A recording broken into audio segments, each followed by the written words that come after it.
And we're live. How are you, sir? How are you? Good to see you again. I'm thrilled to be here. Thanks for doing this, man. Thanks for having me. I should tell people before we get started, I did not know when I asked you to come back on that you were heavily involved in this whole vaccine debate. What I wanted to have you on to talk about is tropical diseases, because I remember when we did that sci-fi show, you explained to me that some ungodly percentage of people that live in tropical climates are infected by parasites. That's right. Well, my day job is developing vaccines for tropical diseases. We develop the vaccines no one else will make because they're for the world's poorest people. So we call them tropical diseases, but they really are diseases of poverty. The vaccine issue, the advocacy issue around vaccines and autism is kind of a new thing that I got drawn into just because I'm a parent of an adult daughter with autism and I make vaccines, so it was a natural that I'd get drawn into it. Yeah, so when I said that you were going to come on, then I got inundated by people that are, the vaccine thing is such a polarizing issue. Yeah, it's awful. And so many people seem to think they absolutely know what causes what, especially when it comes to something like autism, which is it's a huge issue in this country. It's a huge issue around the world, and it didn't used to seem to be. The question is, was that because it was undiagnosed?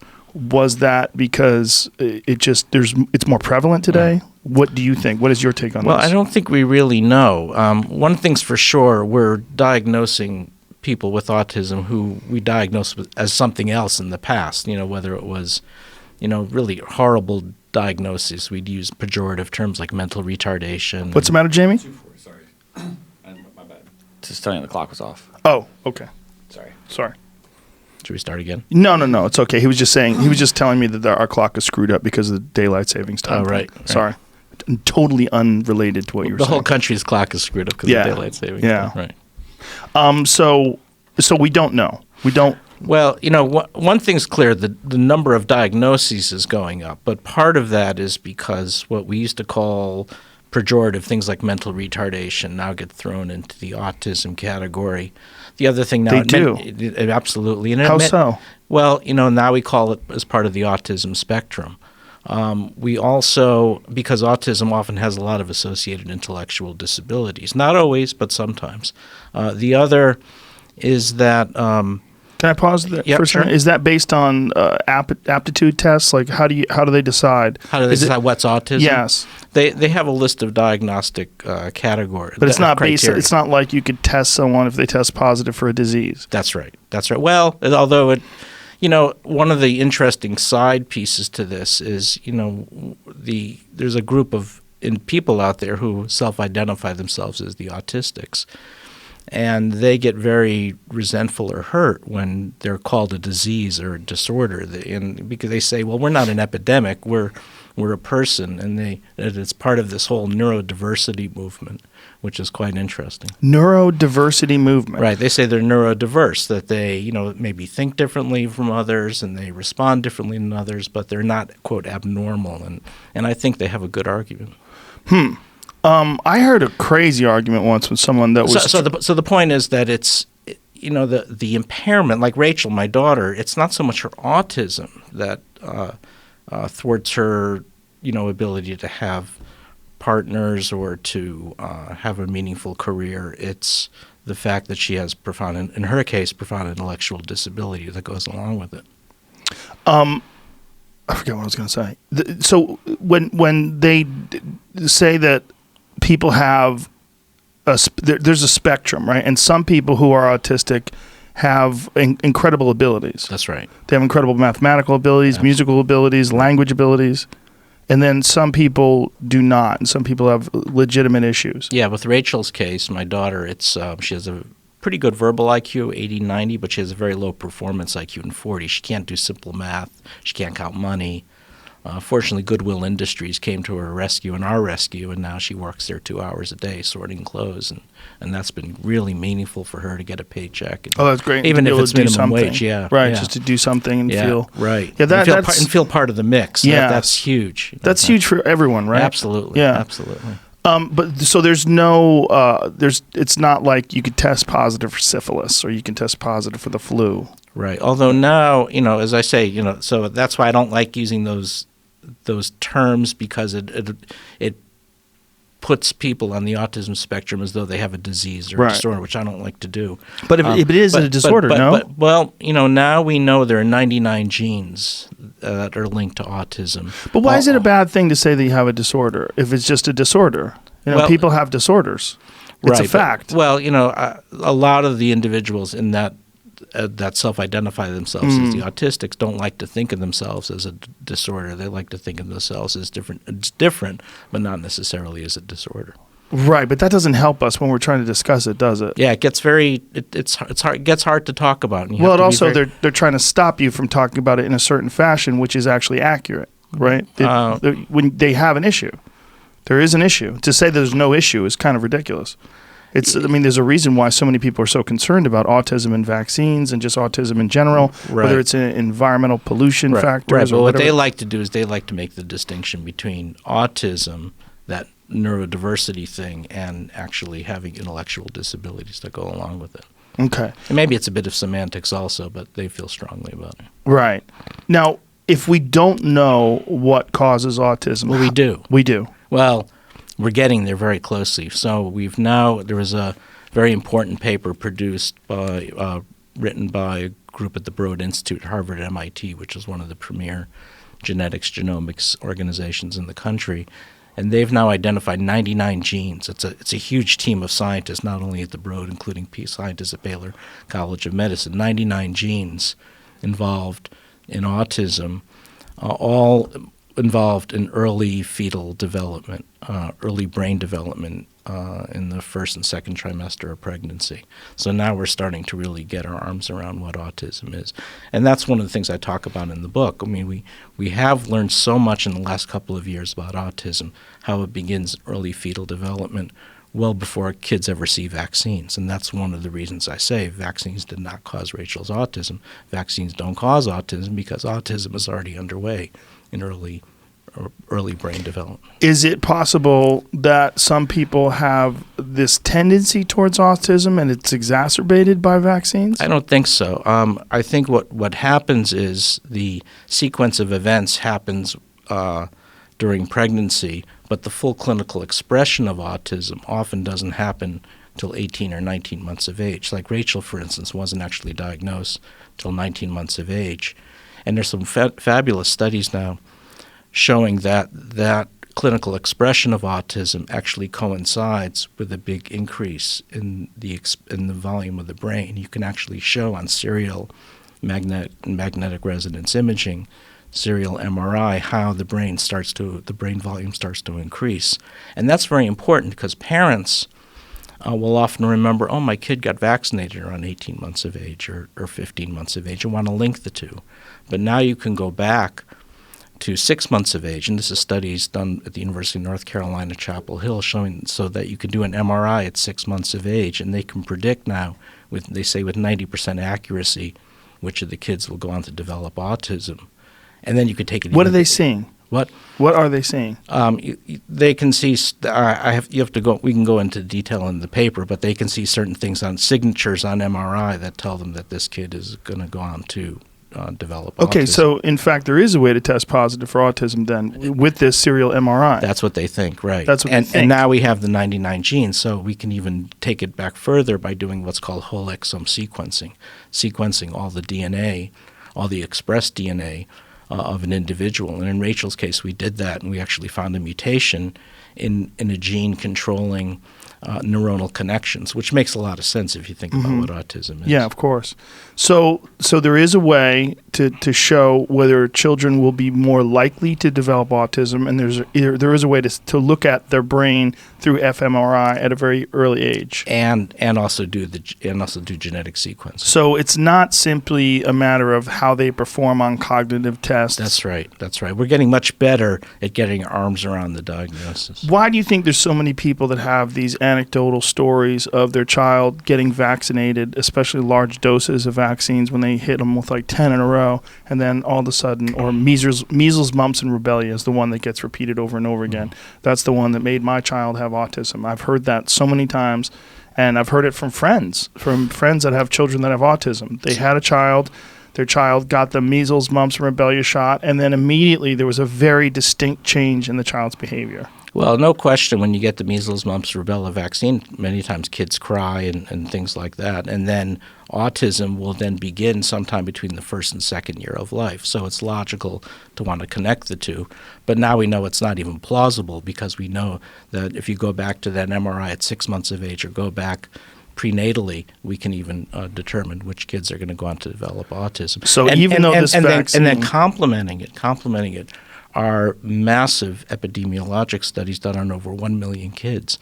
In fact, a new paper was just released this week showing that kids who get the MMR vaccine are no more likely to get autism than kids who don't get the MMR vaccine. And the converse is also true. Kids on the autism spectrum are no more likely to have gotten the MMR vaccine than kids not on the autism spectrum. Okay, so it's the combination of that. Those big studies of over 1 million kids together with knowing what autism is, that completely rules out the possibility.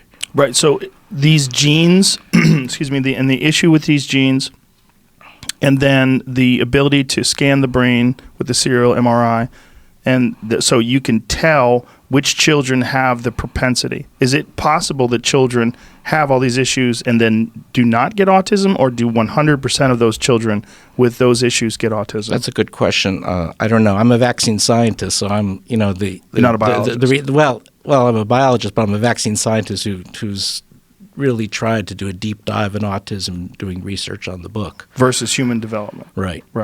Okay, so what you're saying, though, is that if a child does not have these mutations and does not have these issues that are present during serial MRI, that they will not go on to develop autism. Is that true? As far as we can tell. As far as we can tell. Yeah.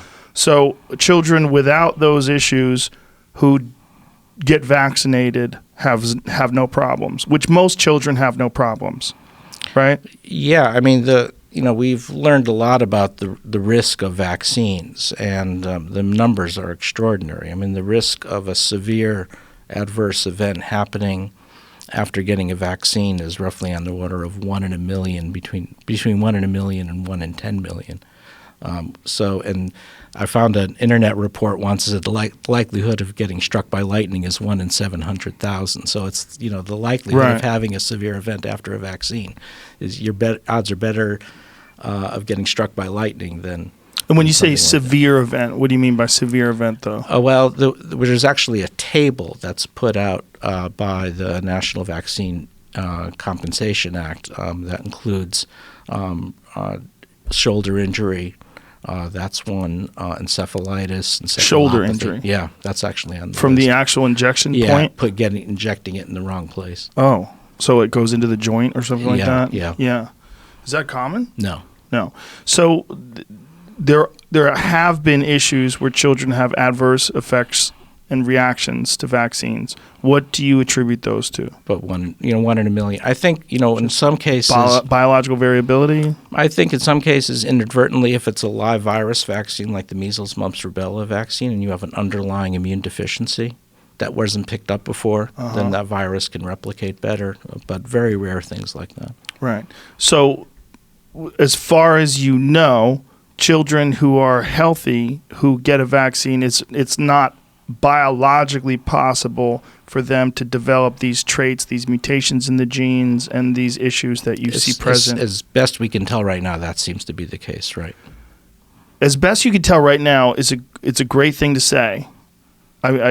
But for people that are like, on the outside, what does that mean? I'm not a doctor. I'm not smart enough to understand what Dr. Hotez is saying here. What is he saying? Well, as best as we can tell. How much can we tell? So here's what we can tell. Okay. We know studies in over 1 million children that there's no link between vaccines and autism. That's number one. And so let me parse How this. do they let do me that? let me parse this out Okay. in two bits. So there's the studies on over 1 million children showing that vaccines do not cause autism. That's part one. The second This is part, the epidemiology study? and then I'll do a deeper dive on each of them. The second part shows not only is there massive evidence that there's no link between vaccines and autism, there's no plausibility because we know so much about autism and how it begins in pregnancy. Okay. So let's go back to the first part. The first part is studies in over 1 million children. One of the things that the anti-vaccine lobby does is they play this game of well, it's not really a game, but what they do is play this kind of thing of vaccine whack-a-mole, because at first they alleged it was the MMR vaccine, and that came out of the study that was published in The Lancet in 1998. Then another group came along and said, no, we didn't mean the MMR vaccine. We meant the thimerosal preservative that used to be in vaccine. And the scientific community not only debunked the MMR link, they debunked the thimerosal link. Then the anti-vaccine lobby came along and said, no, we didn't mean that. We're spacing vaccines too close together. Then they changed it around again, saying now it's the alum or aluminum in vaccines. And then each time the scientific community responds with massive epidemiologic studies showing there's absolutely none of those things are true. And do you think that it's just, when you look at, say if there's 1 in a million that has an issue with this, and it's not autism, by the way. So whatever those issues are, that they hear these stories, and these stories do accumulate because there's 300 plus million people in this country, and over 10, 20 years of 1 in a million, you develop a significant history of cases where children did have issues with vaccines. So these people hear about these stories, and people are terrified. Obviously, I have children. You become very overprotective of your children.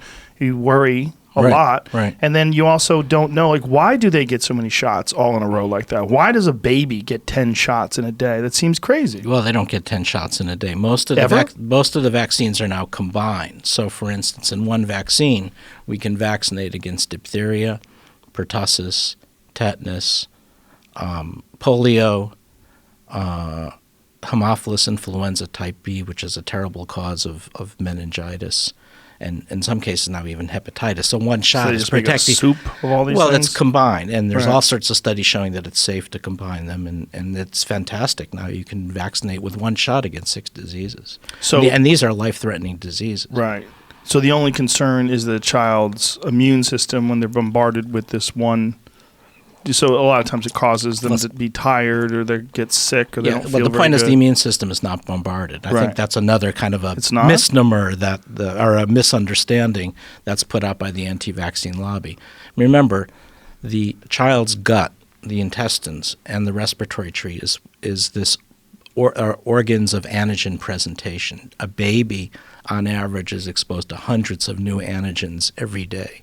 So the idea that you're going to, quote, overwhelm the immune system with a vaccine against 6 diseases just doesn't make any sense either. Again, this is all phony baloney stuff put out by the anti-vaccine lobby.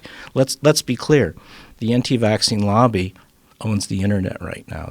What does that mean? What that means is they've put out now, by some estimates, 500 anti-vaccine websites, so that every time you put the word vaccine into a search engine, whether it's Yahoo or Google, you're going to get anti-vaccine misinformation. That's number one.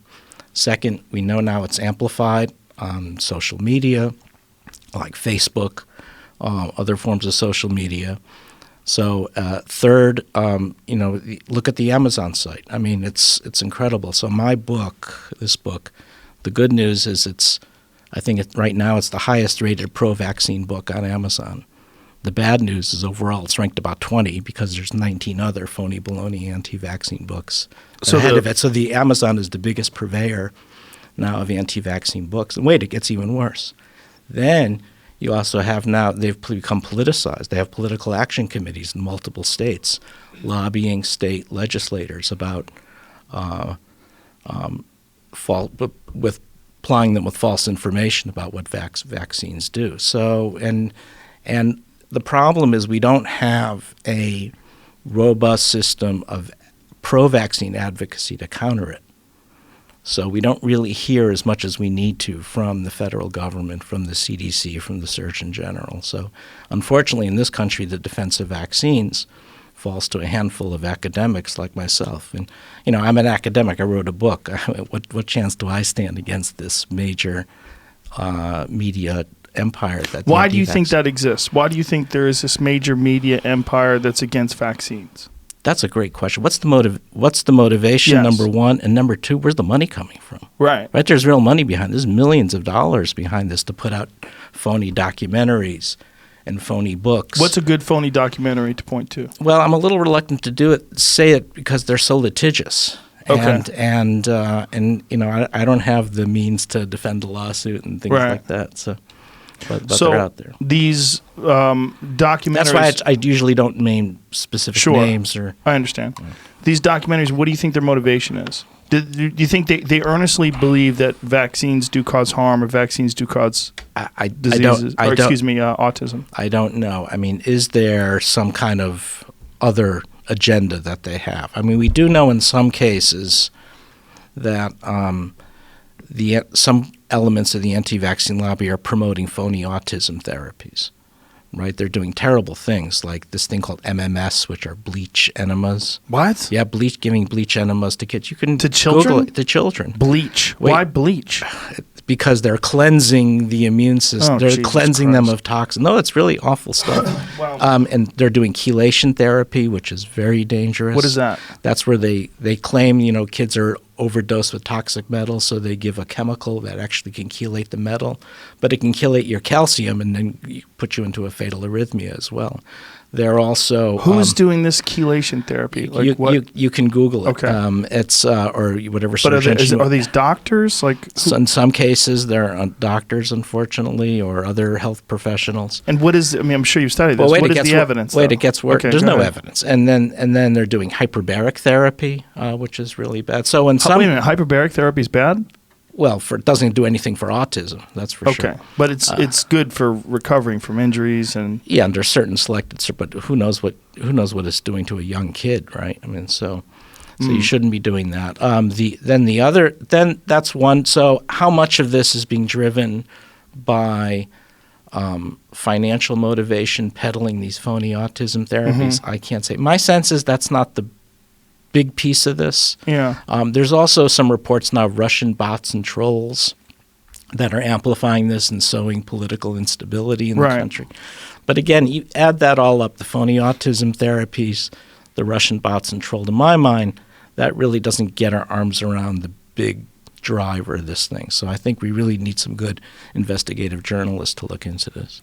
Well, do you think that there's some sort of a concerted effort, or do you think that it's just a bunch of people that really believe that vaccines do cause autism? They don't truly understand the science, and they haven't talked to someone like you, and maybe they have this idea that's cemented in their mind, and they're not willing to look at it objectively and look at the full spectrum of possibilities and look at the science behind what you guys are saying, because in their head they've been saying vaccines cause autism.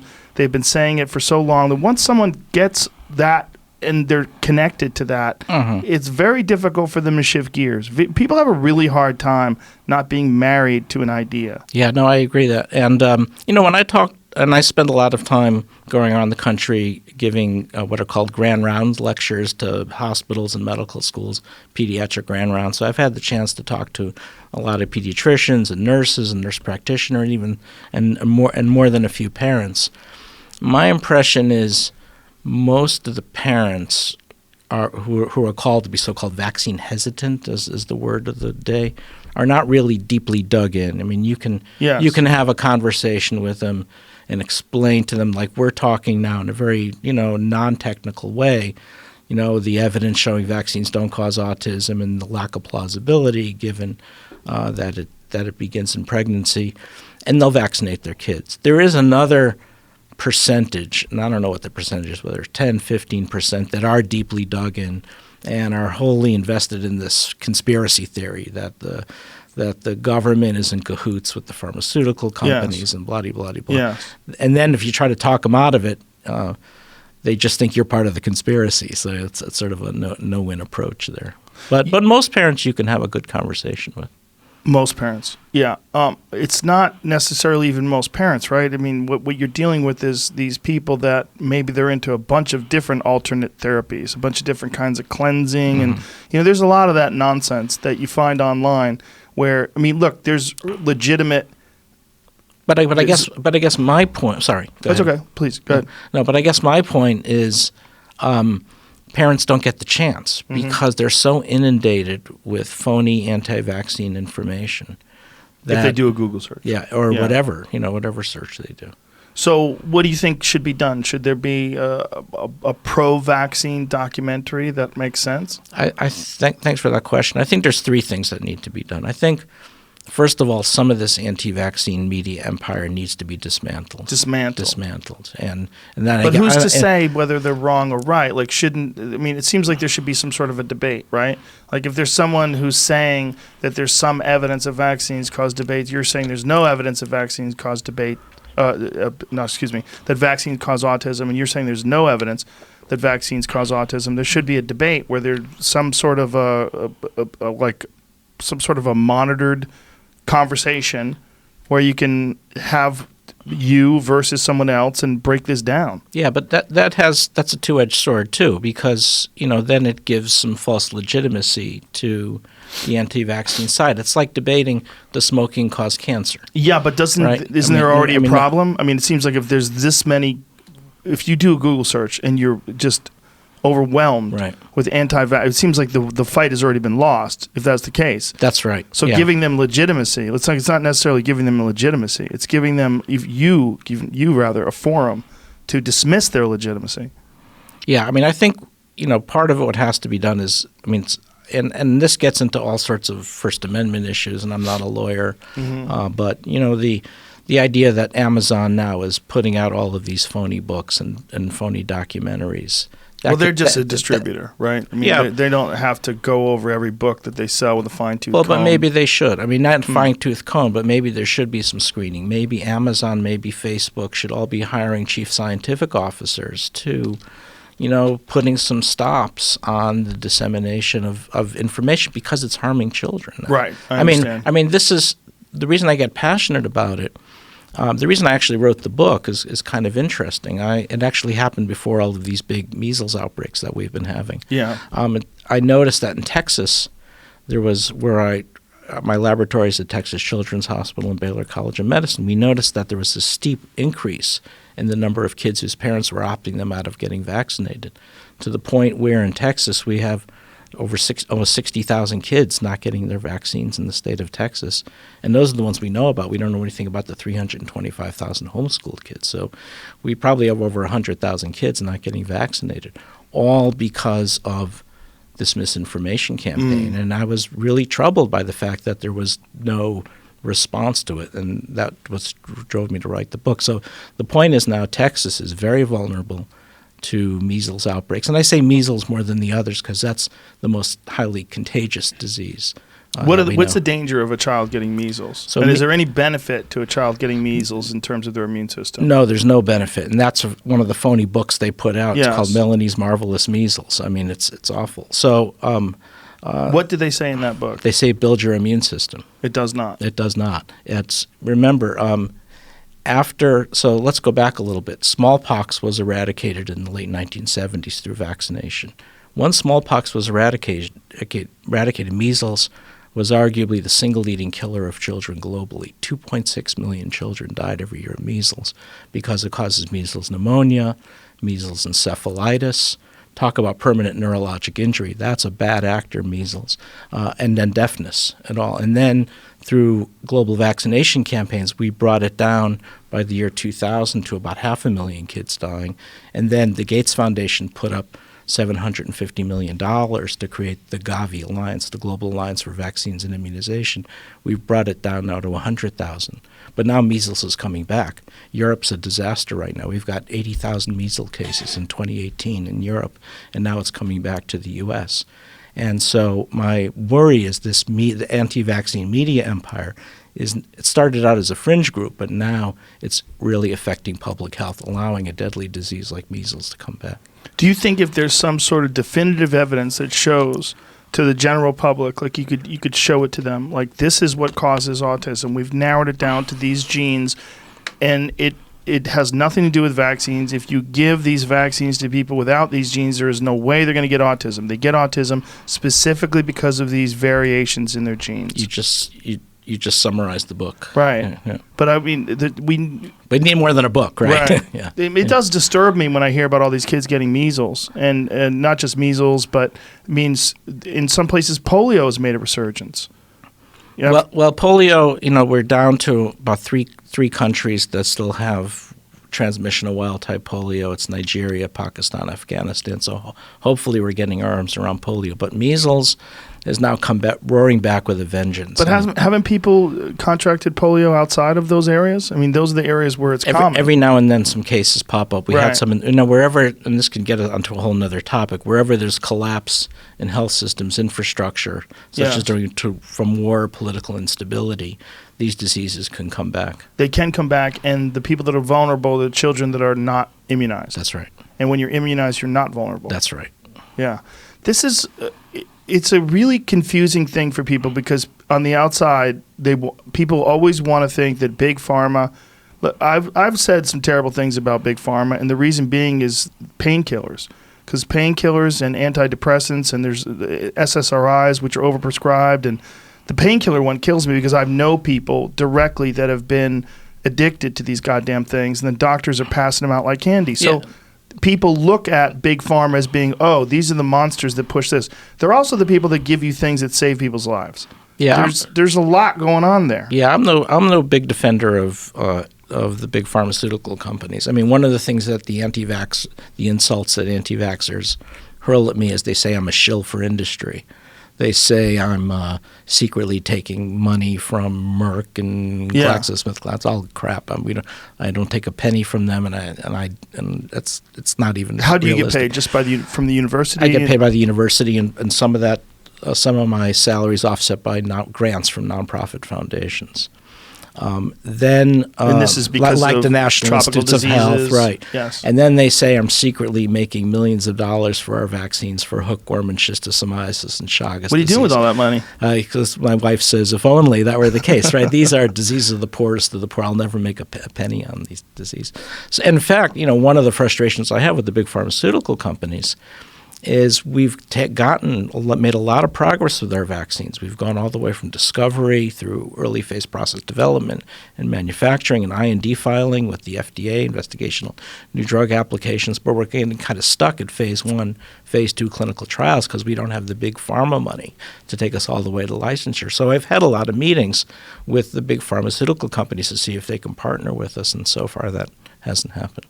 So has there ever been any discussion or any interest in creating some sort of a compelling documentary that's pro-vaccination that can counter all of these things? Because there's quite a few health-related documentaries that I know are horseshit because I've talked to actual real scientists and clinical researchers that say, like, all these things they're saying are wrong, and this is why they're wrong, and this you could show this they're wrong. And then when someone says, hey, I saw this documentary, it says that all you should eat is toast, you could say, listen, man, you got to go here and watch this, and it'll show you why that's nonsense. Right. Is there anything like that right now? Or is there any discussion? Not right now. There are some discussions, but we're a long way off from that. And the problem is the anti-vaccine documentaries are being widely distributed, widely sold. And those people that are talking about it, here's the other problem. Whenever I talk to someone about it, I've been doing this a lot lately, where I talk to someone about something they're passionate about, I go, what books have you read on it? And it's like, well, I saw this documentary. Well, and there are books. Yeah. In fact, there's 19, books that are bullshit, 19 ahead of mine. Right, but books that are written by actual researchers, people that have spent decades in labs understanding what's going on. You don't really, you don't get a lot of that from the people that are anti-anything. Right. Well, that's why I wrote the new book. It's a very confusing thing for parents because you're scared. You have this little tiny baby that you love more than anything in this world, and then the doctors say, hey, we've got this round of vaccines coming, and you're just terrified that you're going to do something to your child. It's going to turn your child into someone who's compromised. Yeah, and the point is, the problem is these diseases are back now, and so the urgency to vaccinate is now more than ever. I mean, remember, right now, look what's going on in Vancouver, Washington right now, where the measles outbreak is underway. The ones who are at greatest risk are infants under the age of 12 months, not yet old enough to get their vaccine. So that if you're a parent right now living in Vancouver, Washington, you're terrified. You're terrified Right. about taking your baby out to Walmart or the Because they public can't library. get that vaccine because yet. they're not It will old enough never to get the be vaccine. Right. So now the disease is coming back because the older kids are catching it. Yeah, because and they the didn't get the the vaccine. anti-vaccine lobby uses terms like personal liberties and medical freedom. Well, where are the personal liberties of this parent now who's terrified to take her in? When you say his or her infant, anti-vaccine lobby, now I know that Robert Kennedy Jr. is he's he's a big one. a Yeah. big one, Yeah. and he seems like a very intelligent guy. How could he not be aware of the science behind this, and what is he getting wrong? What he's getting wrong is just about everything. He's formed an organization called Children's Health Defense, and he had a press conference about it. I think it was September, October of last year. It is probably one of the best organized anti-vaccine groups out there. Now, he's doing other things other than vaccines. He's doing a lot of things about environmental health and things like that. I don't know any part of that business. I've only followed what he does with vaccines, but it's all nonsense. Why is he doing this about I vaccines? don't know.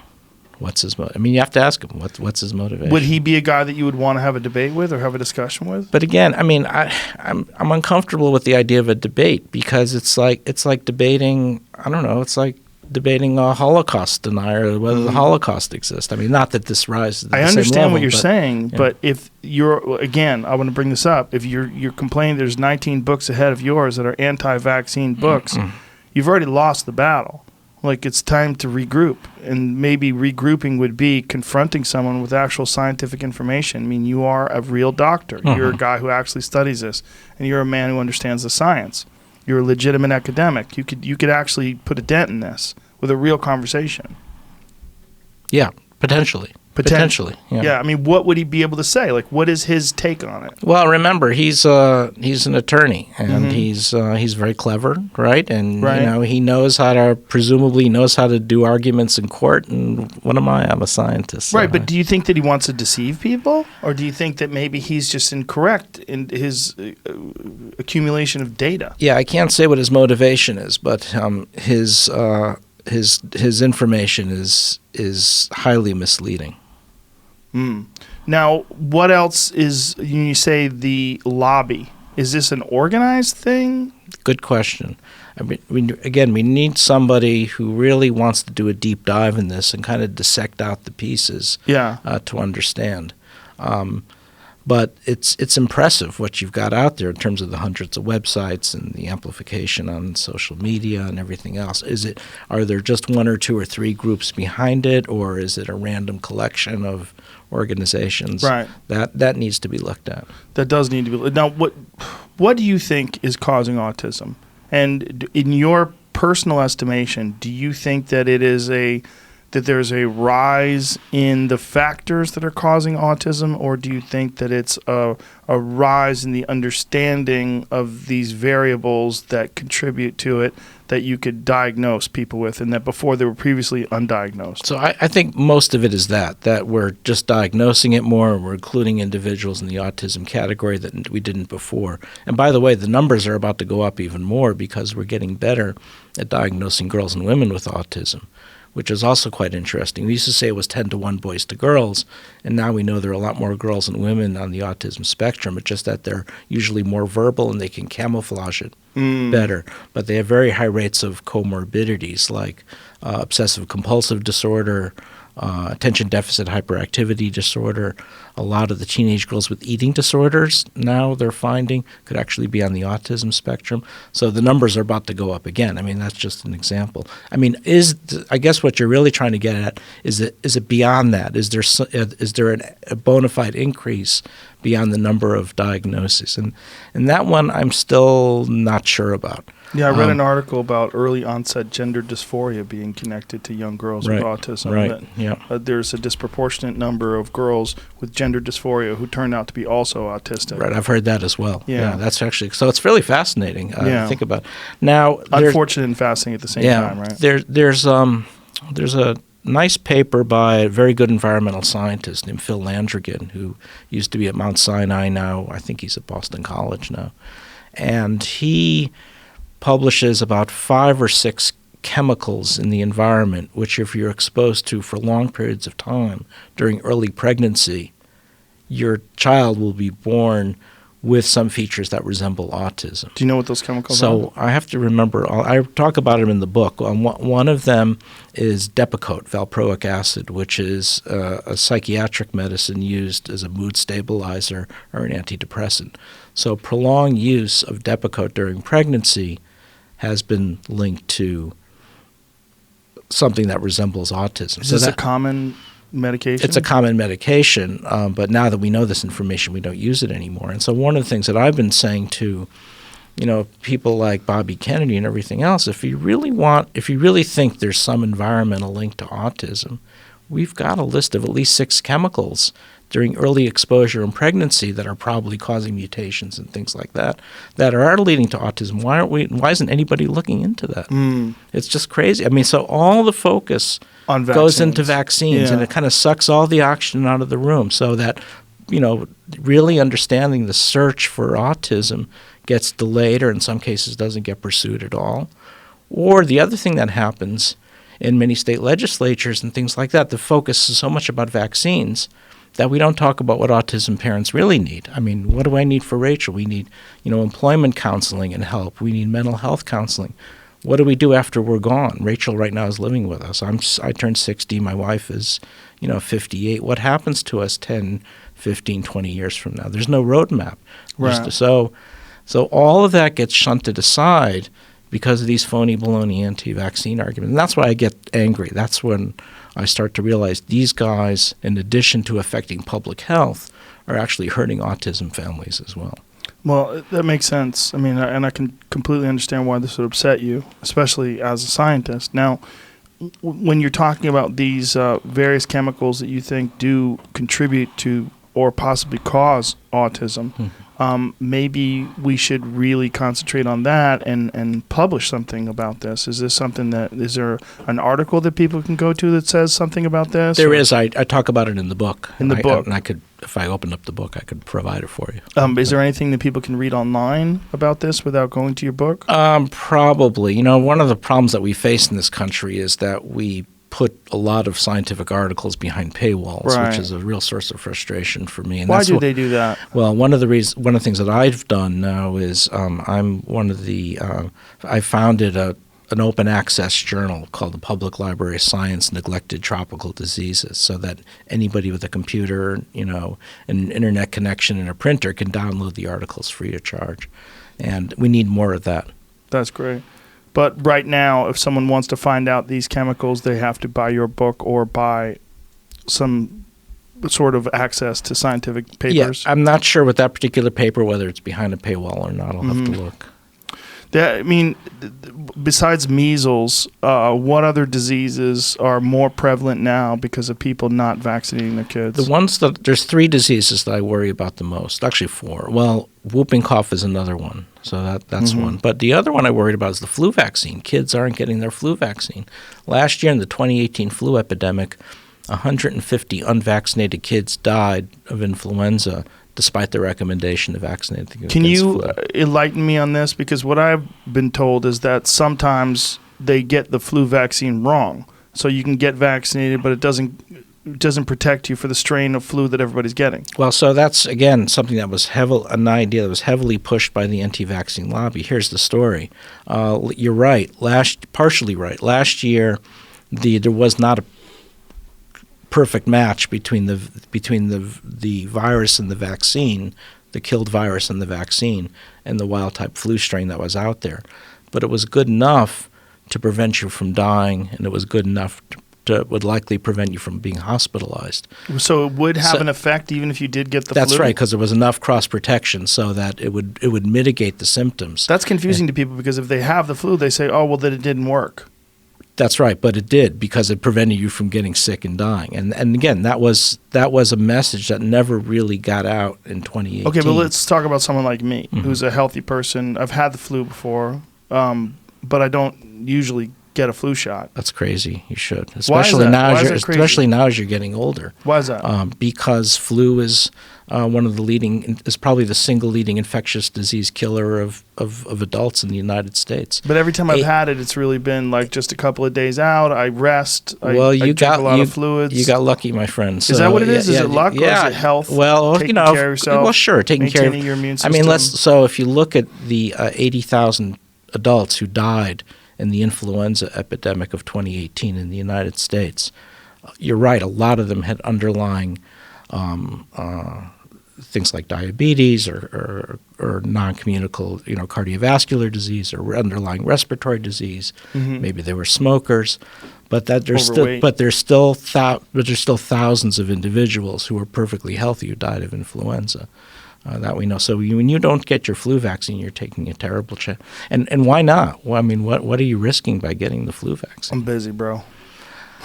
You know what? You know where I get my vaccinations? Walgreens. Even better. We have a big grocery store chain in Texas, a big supermarket called H-E-B. Do you get it up the nose? I get it. I get the injection, right? The pharmacist. Really?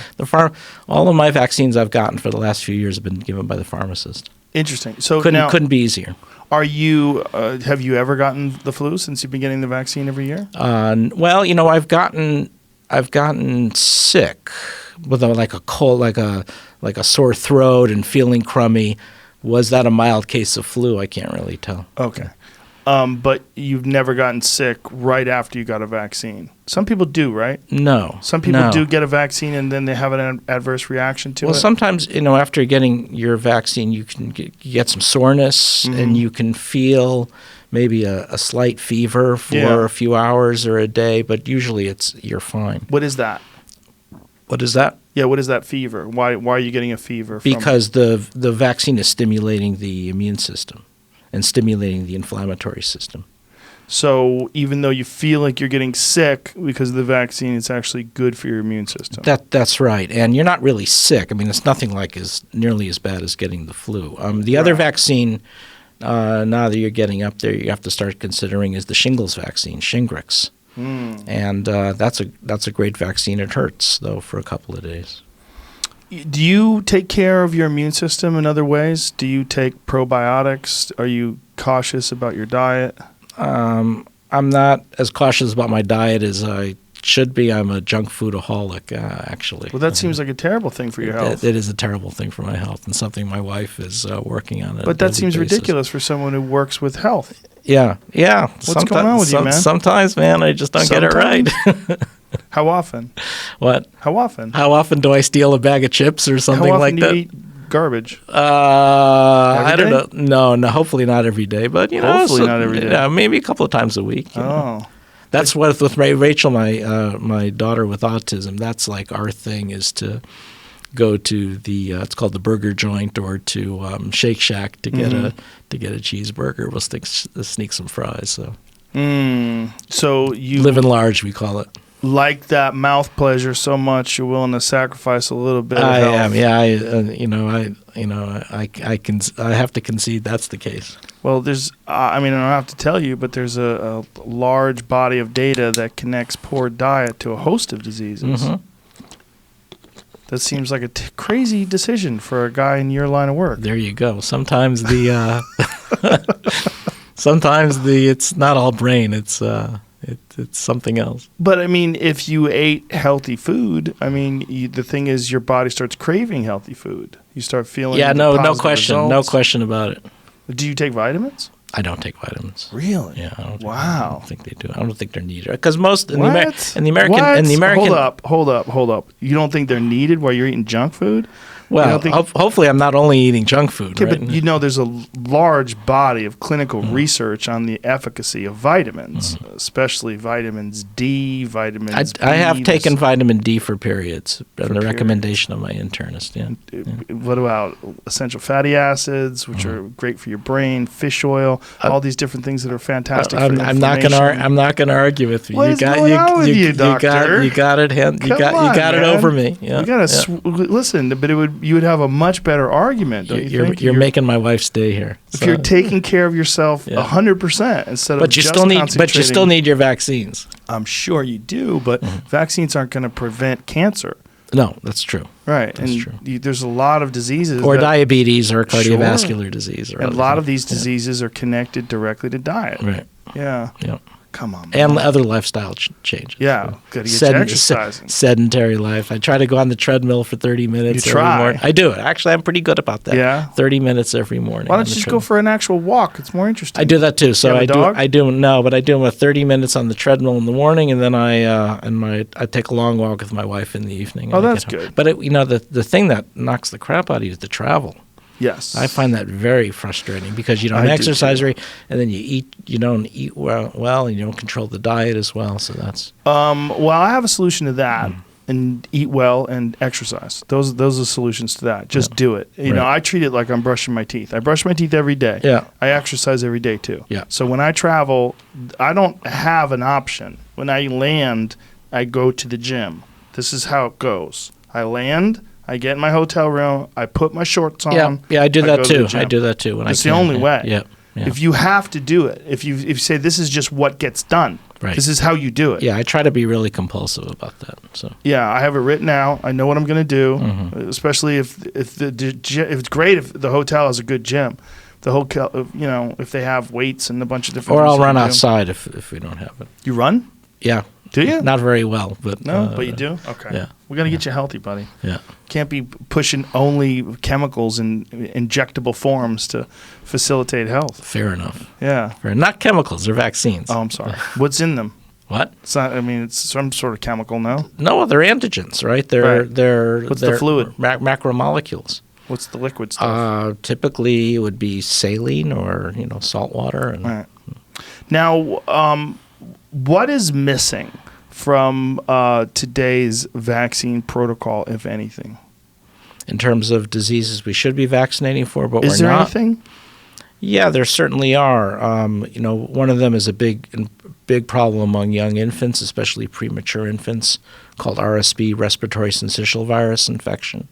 What does that come from? It's a respiratory virus that peaks around the same time that flu does. So it's a very severe respiratory illness. So this is, again, one of those vaccines that's not a big money maker. So the Bill and Melinda Gates Foundation is trying to provide grants for supporting that one. That's a good one. And then there are all the diseases that affect poor people, both in developing countries and even among the poor in the United States. Now, that we're the trying to make subject of this book? That's the next one called Blue Marble Health. The next one. So this is not released yet? No, this is out. This actually preceded this one. Now this book is all about poor people and infectious diseases and the rise of these infectious diseases even in the United States. That's right. So when we think about, I led this big campaign to raise awareness of something called neglected tropical diseases, or NTDs. These are the most common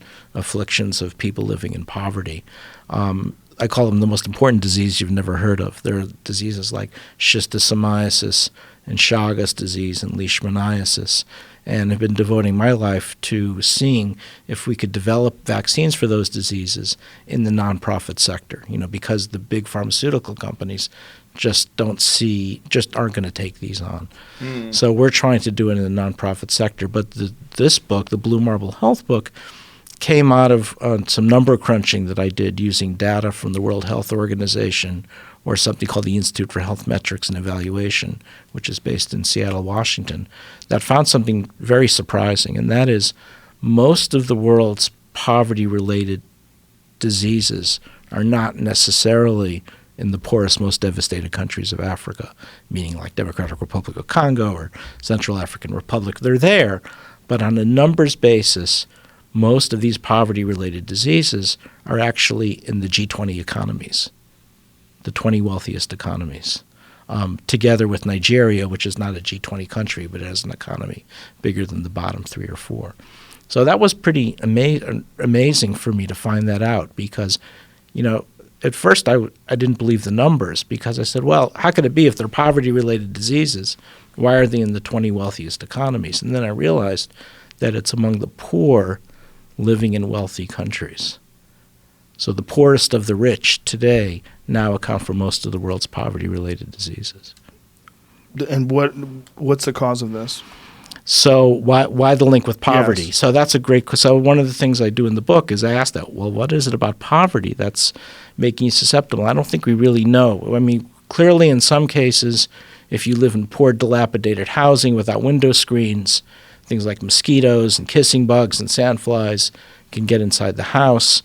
Or if you look in poor neighborhoods, like in and around Houston, you see a lot of environmental degradation around the neighborhood. You see discarded tires that breed Aedes aegypti mosquito or standing water.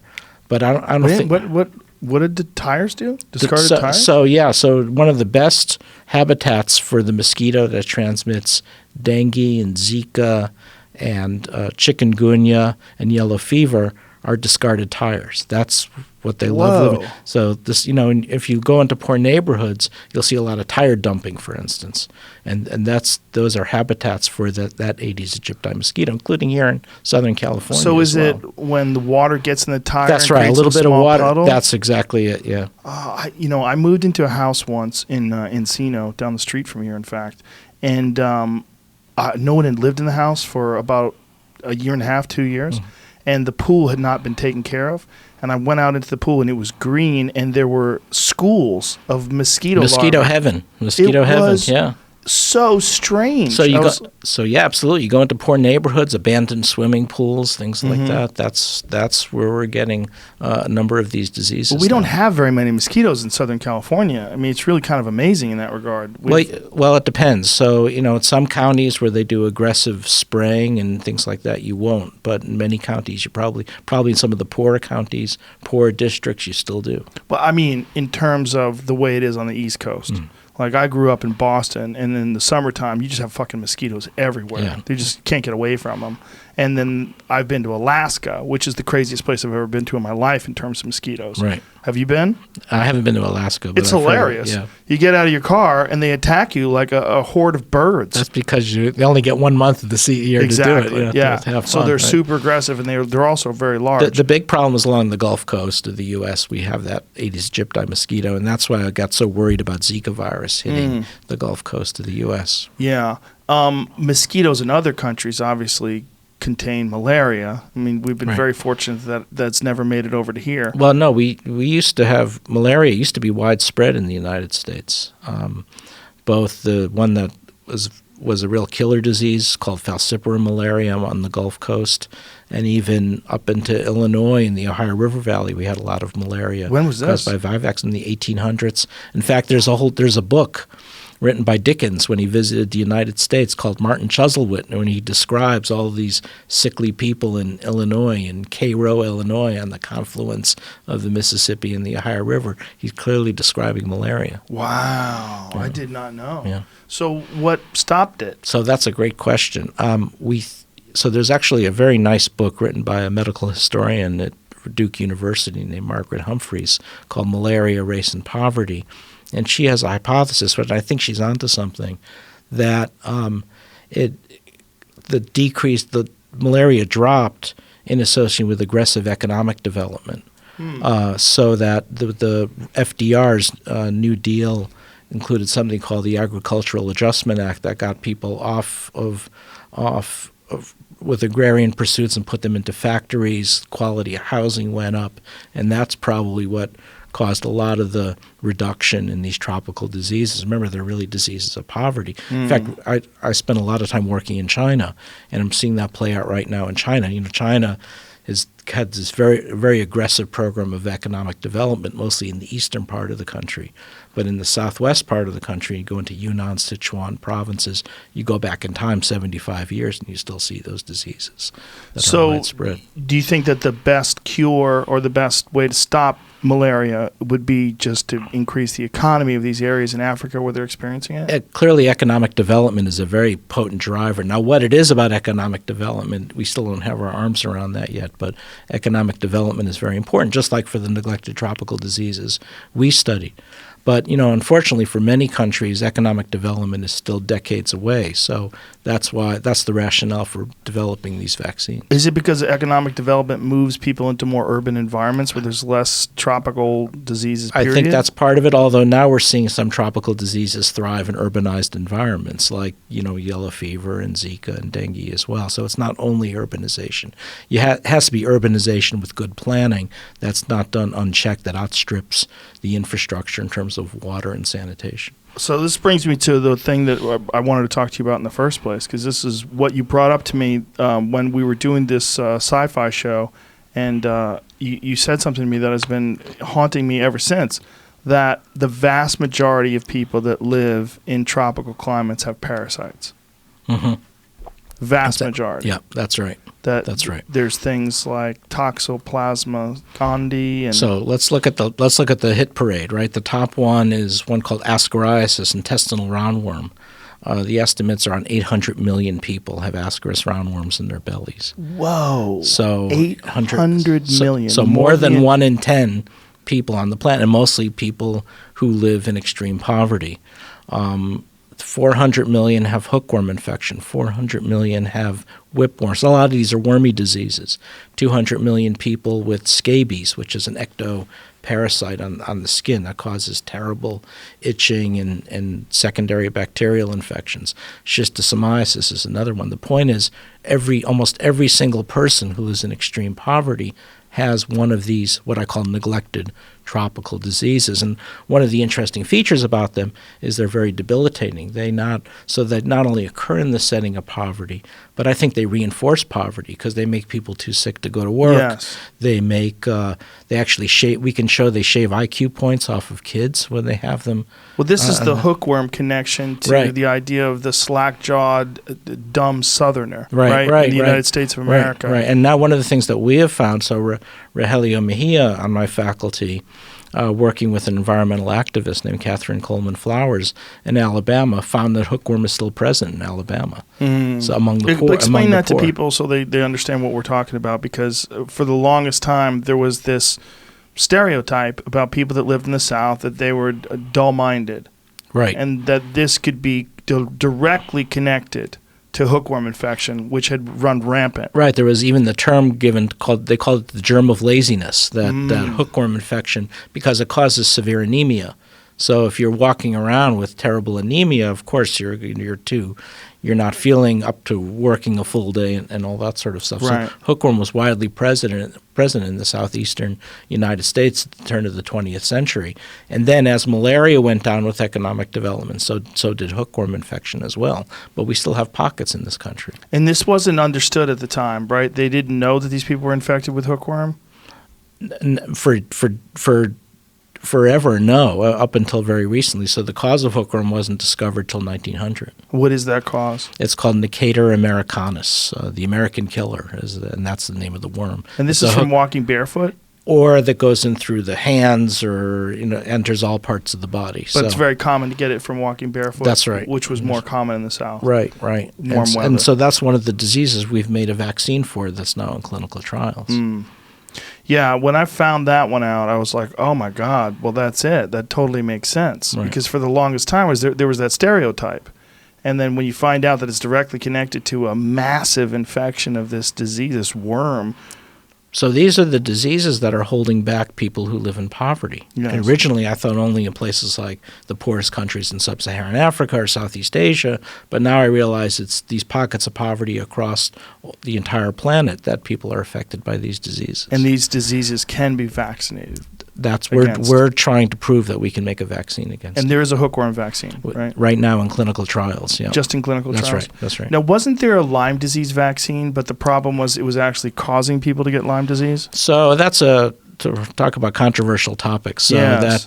So there was a Lyme disease vaccine that was developed actually from a colleague of mine at Yale University, and they licensed it. I think it was to GlaxoSmithKline. And they developed it they called it Lymerix. It was the Lyme disease vaccine. And actually, most of the studies suggest that it actually worked pretty well. The problem was there were a number of people who felt that the vaccine made them worse, or they said they had chronic Lyme disease, that it wasn't effective. So it was really a market perception problem more than anything else, and ultimately it hurt the bottom line of the company, and they withdrew it from the market. A good friend of mine's dad got the vaccine and then got Lyme disease. They think he got Lyme disease from the vaccine. Probably not. Probably is a weird word for someone with Lyme disease. That's being nice. That got it from a vaccine. No, he didn't get Lyme disease from a vaccine. Impossible? No, impossible, because Lyme disease is caused by the Lyme bacteria, the spirochete called Borrelia burgdorferi. And the vaccine is not a live vaccine. It's a recombinant protein-based vaccine, so it's not possible. So there's nothing in that vaccine that could have caused this adverse reaction that they directly attribute to that vaccine? Probably not. That's again, you're saying probably. Well, I don't know the patient. Right. I haven't examined the injury, so I hate to. They swear. I mean, that's the narrative at that household. Well, again, it's reinforced by a lot of negative information out there on the internet. Yeah, but it's also reinforced by the fact they pulled the vaccine. Yeah. Well, they pulled the vaccine not because it wasn't working, but because of market perception and all that sort of. And that was a time before the number of cases of Lyme disease have really taken off. So that seems strange to me because they didn't pull the measles, mumps, and rubella vaccine because of perception. Why would they pull the Lyme disease vaccine because of perception? I think the reason is because the cost benefit equation works a little differently. With measles is a killer disease. Lyme disease was not a killer disease. But goddamn, it's wrecking people now. In some cases. It seems to be connected to a host of other ailments too, correct? Like Lyme disease, it just exacerbates a bunch of different, maybe possibly even existing health issues.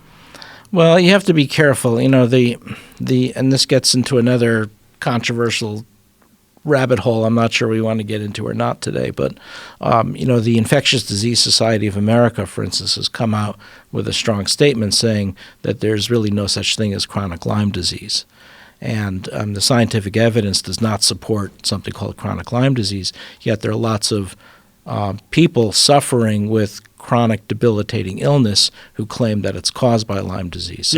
So this is something that is out there right now. Why is there a debate? Like, why are they saying that there is no such thing as chronic Lyme disease?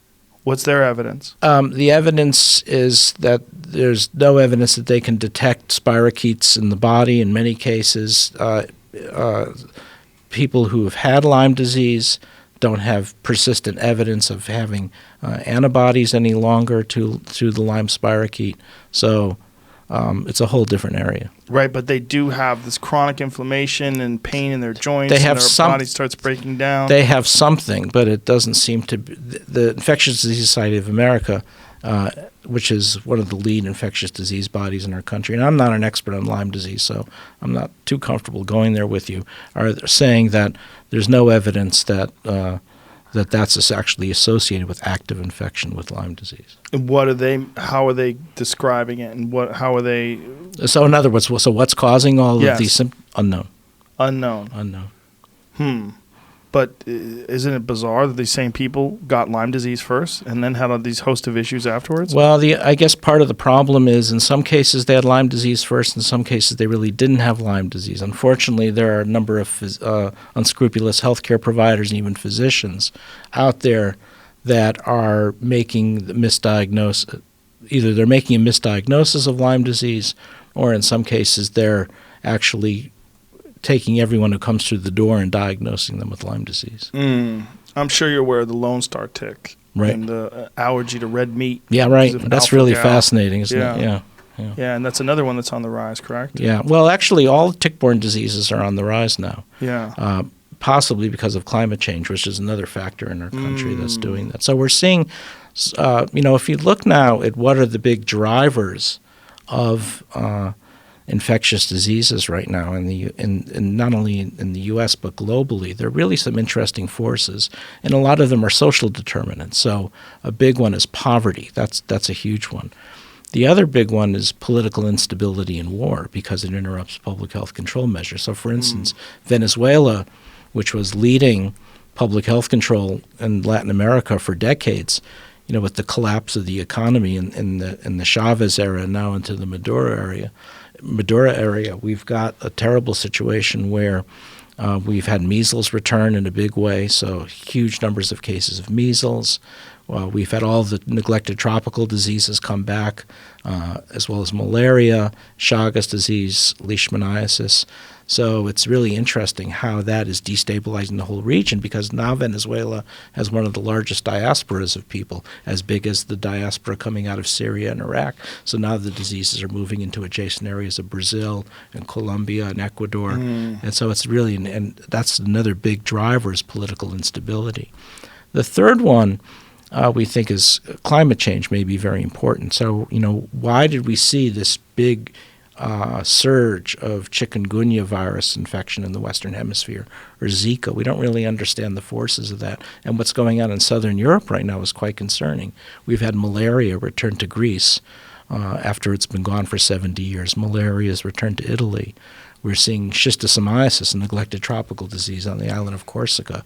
We've got dengue, chikungunya, West Nile virus across Italy, Spain, Portugal. So we're trying to understand why that is, and there's some thought that climate change may be a big driver of that. Now, what other infectious diseases or parasites, rather, do they have vaccines for? Do they have a vaccine for toxo? There's no vaccine for toxoplasmosis. There's a prototype malaria vaccine. Prototype? Yeah. Well, there's a malaria vaccine. It's called Mosquirix. That's the trade name. That was developed, supported with a lot of funding from the Bill and Melinda Gates Foundation, and working in partnership with GlaxoSmithKline. And that malaria vaccine now has been approved for use in children by the European Medicine Agency, and it's being introduced now in 3 countries in Africa: Malawi, Ghana, and I forgot the third one. I think it was Tanzania. Is there an adverse reaction that people have to that stuff? Because I know the traditional malaria medication, I had friends that took it and had horrible nightmares. Oh, yeah, malarium is terrible, yeah. It gives you very lurid dreams. And no. And so far, no. And so when you say children, how old are the children that they're vaccinating with this? Well, the problem that you get into with malaria is that before 6 months of age, you have maternal antibodies on board. You remember that you're born with antibodies from your mother, and those start to wane by 6 months of age.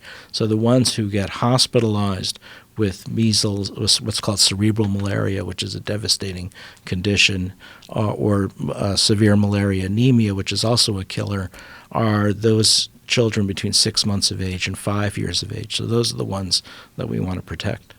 Now, and it's one of the leading killers of children globally right now. Right. And we don't have a vaccine. Sickle cell is connected to it, correct? Right? Sickle cell it has something to do with people developing an immunity to malaria? Yeah, I'm surprised you knew that. I found out from Tiffany Haddish. Who's Tiffany Haddish? How dare you? She's a very funny comedian. Okay. I'm sure she is, but she's right. It's not really. I was like, wow, it's not really immunity, but it's a natural protection. So individuals who have the sickle cell trait seem to be partially resistant to malaria, and that's the thinking why the gene for sickle cell has been preserved in Africa for so long, is because it does confer some protection against malaria. So it's a reason for keeping the gene in the gene pool. Yeah, we were actually discussing it because a friend that I grew up with died from it. So it seems to only exist in African Americans or Africans. Is that correct? No, there's some other places as well, but predominantly in Africa and among African Americans. So. Or people whose ancestors came from these tropical climates where they possibly did. Yeah, so it's really quite an amazing story. So there's no vaccine for toxoplasmosis. Is there anything on the horizon? Is there anything being worked on? Because that's a big one, right? It's a real big problem among people with HIV/AIDS, for instance. Because it reactivates your toxoplasmosis, and I even see it in kids sometimes. But the thinking is reactivates it. How so? Well, what happens is it's in some countries up to 30% of people are actually infected with toxoplasma. And the parasite has the ability to undergo a dormancy state in the body until your immune system gets compromised, either because of AIDS or because if you get some kind of medicine that suppresses your immune system, and then it can reactivate it and cause what's called cerebral toxoplasmosis, which is quite serious. So most people handle their toxoplasmosis very well. You die with it and don't even know you have it. But in some cases it gets reactivated. Right now, there doesn't seem to be a lot of incentive for developing a toxoplasmosis vaccine, although I'd be very interested to work on something like that. Why would there be no incentive? It's such a large-scale disease. It's hundreds of millions of people worldwide, right? That's right. And part of the problem is we have almost no information on the actual number of people who have it and how extensive it is. So we call that disease burden. We don't have good disease burden estimates of toxoplasmosis. I'm scared to get tested. I've had a bunch of cats. I've had feral cats. Yeah, and I'm crazy. Well, there's a good chance you are infected, but as long as your immune system's intact, then you're okay. Now, there is a related disease that from cats called toxocariasis, and that's a parasitic worm infection we're finding in the United States among the poor. And that's a worm. So what happens is if you go into poor neighborhoods, and you see a lot of feral cats and dogs in poor neighborhoods, almost 100% of them have this worm in their intestines. And they're seeding the environment with eggs in their feces, and the feces are spread all over the poor neighborhoods.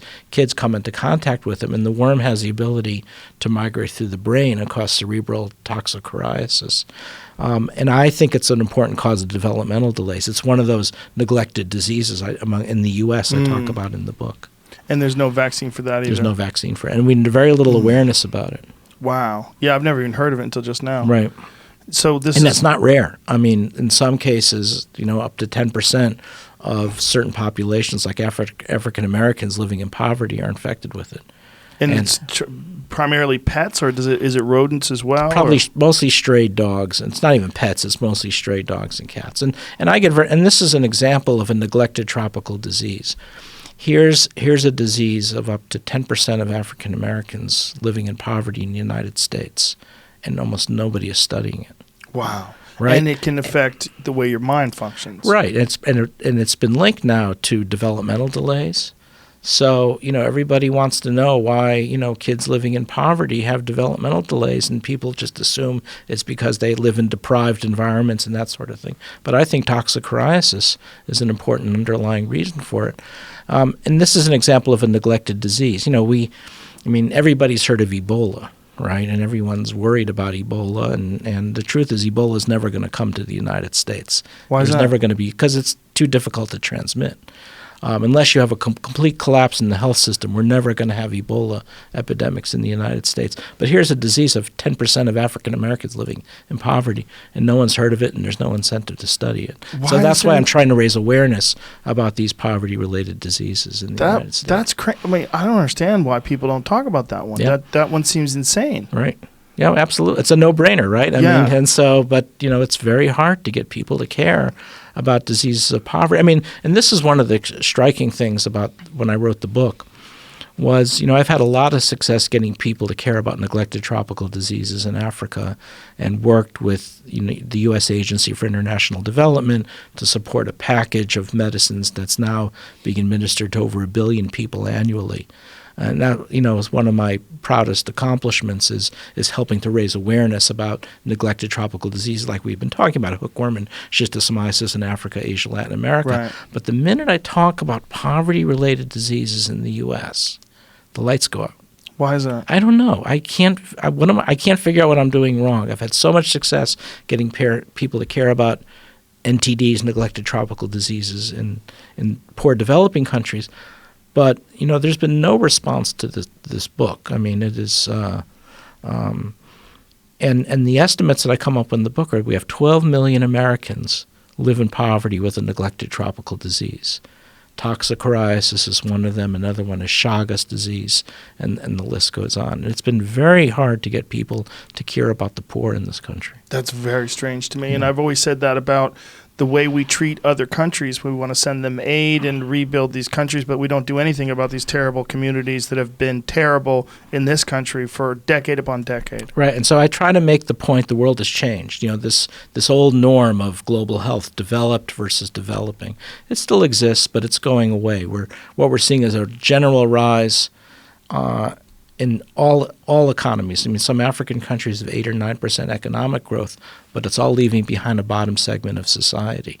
And so I don't care where you show me poverty, whether it's in Texas or Alabama or Nigeria or Bangladesh, I will show you these poverty-related diseases. And, I know, what's her name, AOC, the congresswoman from New York, has talked a little bit about hookworm in Alabama. So last time I was in Washington, I dropped off a copy of the book in her office, but no response yet. Well, she's probably pretty busy too. Yeah, she's doing a lot of other stuff. If you had a magic wand and someone said you could do whatever you want to fix this, what would you do? So I did meet with a couple of people on the Hill, and they asked me that question, what's the magic wand?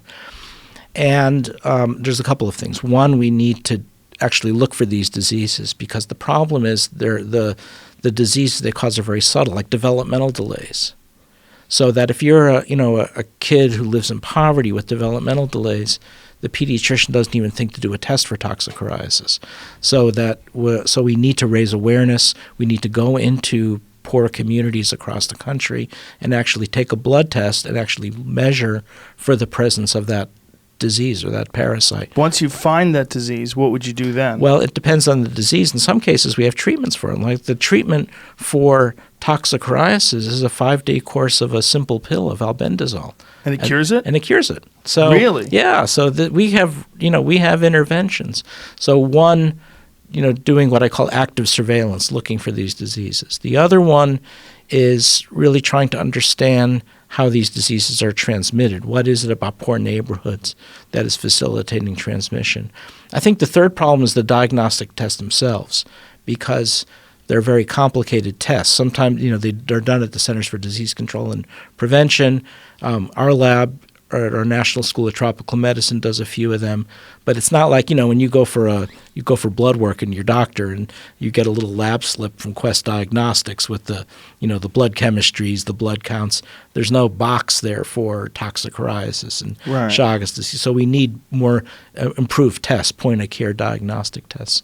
Not just also. Improved tests, but just letting people make it know more accessible. something. Yeah, and so they don't have to send it off to the CDC or to our National School of Tropical Medicine. Is there a treatment for toxo? There is a treatment for toxoplasmosis. What is it? It's a paramethamine sulfa drug, but it requires a long treatment course. How long? I'd have to look up the number of days. I haven't treated a patient with toxoplasmosis in a while, but and it kills it effectively? It can, yeah. Really? Yeah. Oh, I thought it was something you kept for life. Well, if you don't get treated. Right. Yeah. Okay. So and then if you're immune compromised and it comes back, then that's a problem as well. So most people that have it really don't even know they have it. That's right. Yeah. And actually, most people who have neglected tropical diseases don't know they have it either.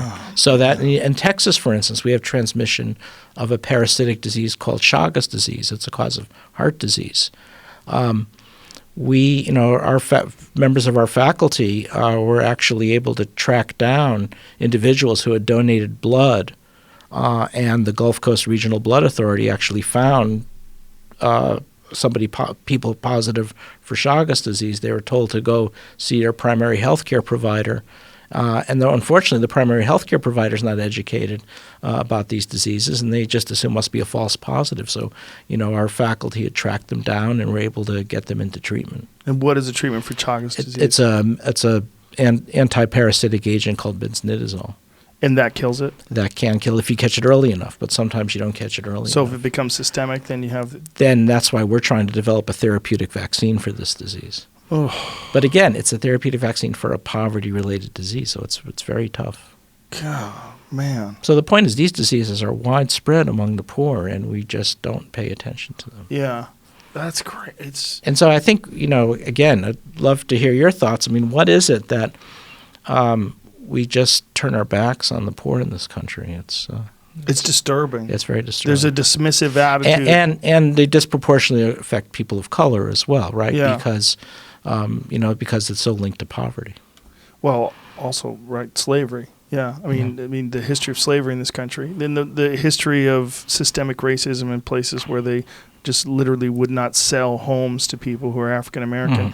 All these things are connected to the contribution of maintaining these impoverished communities, and there's been almost no effort whatsoever, other than the people living in the community trying to do better and raise everybody up. Right. There's been no effort whatsoever by the federal government to step in and try to rehabilitate, like a large-scale approach to rehabilitating places like the ghettos of Houston or Baltimore or Detroit. I thought I knew what poverty. Before I moved to Texas in 2011, I was chair of microbiology at George Washington University, and I thought I knew what poverty looked like. I moved down to the Gulf Coast, and it's a different animal. I mean, the depth and breadth of poverty in the Gulf Coast and the southern part of the United States is just extraordinary. And it's been very hard to get people to want to really take it on and really address these poverty-related diseases. What do you think the cause of it is? I mean, you've studied this for quite a while. What, the cause of the neglect? Yes. Yeah, I don't know. Is it something about American exceptionalism or something that we just don't want to admit? We have poor people. I don't know. I wasn't the first to come up, to raise this issue about poverty. When I was in high school or junior high school, I was forced to read a book, and at the time I didn't care about it. It was called The Other America. It was written by a fantastic social activist named Michael Harrington. Who was I think someone told me he's a very devout Catholic, actually. And he wrote this book called The Other America. It talks about the hidden poverty off the road. And the actual number of people who live in extreme poverty hasn't changed since that book was written in the early 60s. That book was what helped first Kennedy, then Lyndon Johnson, launch the war on poverty in 1964. I dusted off that book, and it still works today. And that's how I start out talking about my book, Blue Marble Health, about that book, The Other America by Michael Harrington. Yeah, that is a very strange thing, our acceptance of these communities. And I've always said that if you want to make America a better place, the best thing to do is not invade other countries or intervene. The best thing to do is try to rebuild these impoverished communities. Yeah, well, Gandhi give people a way out. Gandhi once said a civilization is judged by the treatment of its minorities, and yes. We're not, by that criteria, we're not doing so well. Our country was visited by the United Nations Special Rapporteur on Poverty in 2017, and his numbers came up with we have 19.4 million Americans who live in what's called extreme poverty. That is at half the U.S. poverty line. And roughly around 5 million Americans living on less than $2 a day, the same benchmark you'd use for global poverty everywhere. 5 million. Yeah. And guess what? Those probably all have neglected tropical diseases. 5 million people. Just like those living in extreme poverty in Africa and everywhere 5 million people living on $14 a week. $2 a day, yeah. That's insane. Yeah. The University of Michigan Center on Poverty has also shown that we have I forget the number, 2.7 million families living on less than $2 a day, which is probably about the same as the 5 million number. Jesus Christ. Yeah. And again, this is not a topic that is very popular. I mean, when you see presidential debates, this is not something that comes up. No, nobody talks about it. And again, even for disease. I mean, what are the diseases we hear about? Ebola and diseases like that. And sometimes in my frustration, I say, these are imaginary diseases, and yet here we've got widespread diseases of the poor in the U.S., and the lights go out. You remember when that woman came back from Africa, and she was a nurse, and she had been in some connection contacted with Ebola. She didn't have it, and they wanted to quarantine her. Oh, yeah, and they stuck her out in some cabin on the airport or something like crazy. That. It was like terrible. That. Yeah. What did you think about that? I just thought it was so cruel. And is it just an ignorance of how it's transmitted? That's right. How is it transmitted? Well, actually, Ebola it turns out is the opposite of measles. Measles is one of the most contagious diseases known. It has a reproductive number of 12 to 18. What that means, if a single individual gets measles, 12 to 18 others get it because the virus hangs around in the environment and it's so easily transmissible. Hangs around like if you touch this table. That's right. That's right. Or even in the atmosphere. Oh. So, and that's why you get these really large measles outbreaks like you're seeing in Washington State. And usually those are infants under the age of 12 months, not yet old enough to get vaccinated. They're the ones who wind up hospitalized and sick. The Ebola is just the opposite. Ebola is a reproductive number of 2 or 3. So unless you're taking care of a dead or dying Ebola patient or someone who's recently died, because it's only towards the end stage of the disease that you really get large numbers of virus particles in the body, you're not going to get Ebola. So the reason it's being so hard right now to contain in Democratic Republic of Congo is not because it's so highly contagious. It's just that the place is decimated by the collapse in infrastructure associated with civil war. So even though we have now an Ebola vaccine, it's hard to vaccinate everybody. And how is it transmitted? Ebola by contact with fluids of somebody with Ebola. So it has to get into your tissue somehow or another? Right. Yeah. Oh. What else should we worry about? You're freaking me out.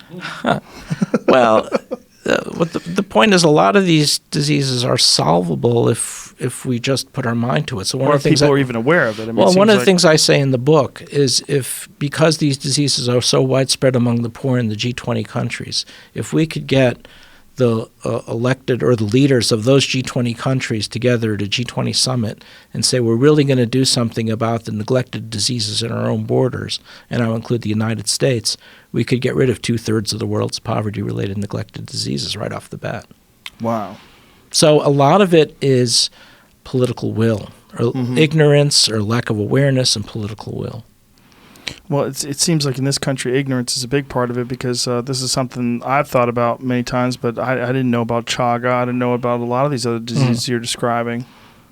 Yeah, no, I mean, so we need to raise awareness about these. That's why I was so thrilled to come here, because I've just amplified the number of people who've heard of this concept of blue marble health, which is a name that I've given a different name from global health to separate it from the two. So, coming on here is so powerful in terms of amplifying that message. So again, back to the magic wand, what could be done? I mean, is it a funding issue, or is it at first, before that, an education issue? Well, I think there's multiple issues. So, I mean, if again, the drivers we've been talking today about promoting these diseases, really tough to do anything about extreme poverty, war and conflict, climate change. Clearly there are some things we can do. Aggressive, unchecked urbanization. But the other things that you can do is build better tools. By that I mean better diagnostics, better drugs, better vaccines. And unfortunately for these poverty-related diseases, there's no market incentive for it. So it falls to academics, to professors, to people trying to do this in the nonprofit sector. And we're doing the best we can, but it's not nearly as good as having access to getting the pharmaceutical companies involved as well. It also seems like this would cost an insane amount of money to just go through all these poor communities, test everyone, and start distributing these drugs. And what would pay for all that stuff? Well, some people have asked me, well, what would the Affordable Care Act take care of this? And I said, well, we're 2 steps away from the Affordable. We're two degrees of separation away from the Affordable Care Act, because we're not even recognizing these diseases. Yeah, you got to know about it first. Right. I mean, most people. I would. What percentage of the population even knows about all these parasite-created diseases? Or know that vaccines don't cause autism. Yeah, well, that one is that's the biggest one, right? Yeah, I mean, that's a tough one. And again, I don't understand it. I mean, I'm just saying it. I'm saying vaccines don't cause autism because you're saying it. Right. And I think this is part of the boat is a lot of people. Part of the problem, we're in this boat with a bunch of people who are scientifically illiterate, like myself, who are discussing these issues, who don't really know what they're talking. Like I saw someone talking about tetanus because some boy had tetanus, and he was in the hospital for a long time, and his hospital bill was like $1 million. Oh, God, yeah. Yeah. Well, because it's an ICU admission, right? Right. And they were saying, hey, why didn't this kid get a tetanus shot? And it goes back to the same thing, right? That people don't want these vaccines. And that could have prevented. And again, I don't blame the parents. I think the parents in some ways are victims themselves. They're victims of this very aggressive misinformation campaign that's out there. Tetanus is a big one, though, isn't it? Yeah, tetanus, and we have a vaccine for it. That's part of what's called the DPT. That's one of the first vaccines you get as an infant. There's no excuse for having a tetanus case in the United States. Right, and this kid was unvaccinated, right? Yeah. That's my understanding. Yeah. I mean, is there a cure for tetanus outside of vaccines? Well, I mean, there are supportive measures that you can do, but, they require hospitalization, ventilation, putting on a respirator. It's a bad, and you could still die. So it's an awful, awful disease. I've seen tetanus working in Central America and elsewhere. You see a case of tetanus, you never forget it. What is tetanus technically? Well, the other name is lockjaw, where your muscles go into spasm, and including the muscles involved in breathing, so you can't even breathe as a result of it. It freezes the muscles. What is doing it? What's doing it? Is it a parasite? It's actually caused by a bacteria. The bacteria releases a toxin called tetanus toxin. Oh, that sounds like a horrible way to go. It's terrible. I mean, these are awful diseases, and I think one of the things that the anti-vaccine group, or lobby as I call it, does is they try to be very dismissive of these diseases. They try to deliberately downplay the effects. I mean, you'll see this stuff on the web, measles, build your immune system. I have seen that. You said it yourself. So I you wanted to saw bring it that up somewhere. to you. I didn't read it. Yeah. I just saw it. And I said, that doesn't make any sense. Let me ask. It's crap, right? Yeah. What are they saying? What is the... They're saying it's just a rash. It builds your immune system. It makes you stronger. It's something from a different planet. I don't know where they're coming from. I think the reason for that becoming popular is because we do kind of helicopter parent our kids a little bit too much. They should come in contact with a bunch of different things because it does build their immune system, correct? Well, that's an interesting hypothesis called the hygiene hypothesis that says, if your kids are living in too sterile an environment, then this can also result in autoimmune diseases and things like that. But allergies. And I have mixed feelings about that hypothesis. To me, it's not airtight by any means. Airtight, but there's some sort of a correlation, particularly between peanut allergies and keeping peanuts away from children. And that there was a study shown, there was Jonathan Haidt's work in one of his books, talked about how there was a study done in communities where they didn't protect kids from peanut allergies, and the much smaller percentage of people developing peanut allergies versus kids that they did. Yeah. Yeah. Well, that was also one of the things that the anti-vaccine lobby is doing now that they're, and when I write a book like this, Vaccines Don't Cause Autism, now what you're seeing, remember I told you about that whack-a-mole business where they went from MMR to thimerosal to spacing vaccines too close together to aluminum. Now there's some groups that are moving away from autism altogether, and now they're saying, well, vaccines cause autoimmune disease or vaccines cause other neurologic deficits. But it's all flim-flam. It's all flim-flam. But there are vaccine courts, though, right? And there are vaccine courts, yeah. And they have handed out payments to people who were injured by vaccines. Right. What is that? So, it was, for instance, if you look over a 10-year period, I think it is between, I haven't looked at the numbers in a while, I think it's between 2008 and 2014, 2015. Over that period of time, there were 2.5 billion doses of vaccine given, 2.5 billion, of which the vaccine courts identified around 200 that were a list of serious injuries that they have a table of that they could attribute to vaccines. So there were 2,000 payouts, and of those 2,000, 80%, they didn't really think were attributed to vaccines, but they paid it out anyway because that's how the courts work. And then 200 where they could really say, yeah, it looks like this could be related to vaccines. So you divide 200 by 2.5 billion, that's 1 in 10 million. Or even 2,000 by 2.5 billion. It's Yeah, still that's not one in a lot of million. cases. That's 1 in a million. And yeah. these cases, what was happening to these people other than the shoulder injury that you were talking about? Yeah, there's a list, and I talk about it in the book. There's actually a table you can download on the web for each vaccine, a list of potential injuries that they allow. And these potential injuries, is it, as we were talking about earlier, is this just biological variability that some people just react differently to different things? I think in some cases we don't know. In other cases, with the live virus vaccines, if you have a severe genetic immune deficiency and maybe it wasn't picked up, then there's that risk. But what's a 1 in a million? What's a 1 in a 10 million risk? As I said, we have to keep that in perspective because the odds of getting hit by lightning is 1 in a 700,000. If you believe that number, or what's the risk every time you take your child out in a car and drive around the neighborhood? I'm sure the risk is far higher than 1 in a million. And the real danger is these actual infectious diseases spreading and the damage they could do,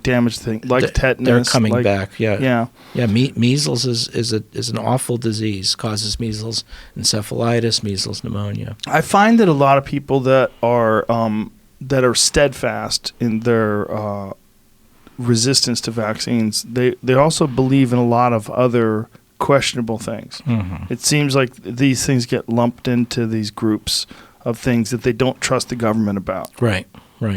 Yeah, I think that's probably true. Yeah. That's what sucks about having a sketchy government. It was interesting. So, I said, we need to hear from the Centers for Disease Control more and the Surgeon General. Now they're starting to speak out.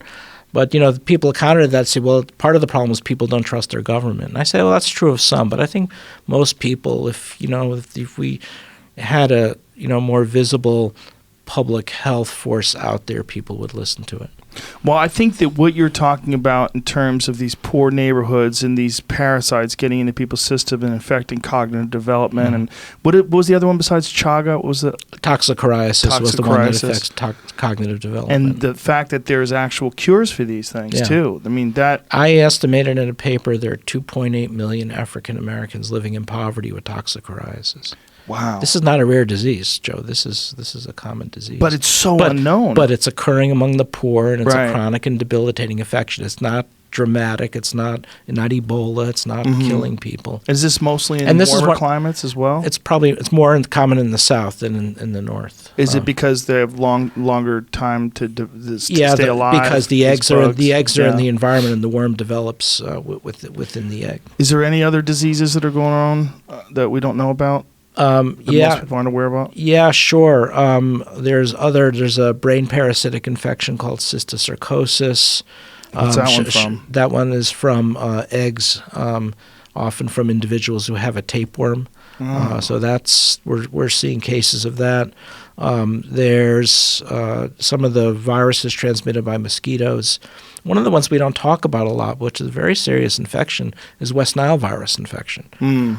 That's got very high rates of not only encephalitis, but also one of our faculty members, Christy Murray, is showing very high rates of depression and other neurologic debilitation for. And that's another one we could probably use a vaccine for, but there isn't the market incentive to do it. West Nile virus does come up, though. At least that's discussed in the news and people are aware of it. Right. I knew it as soon as you said it. Right.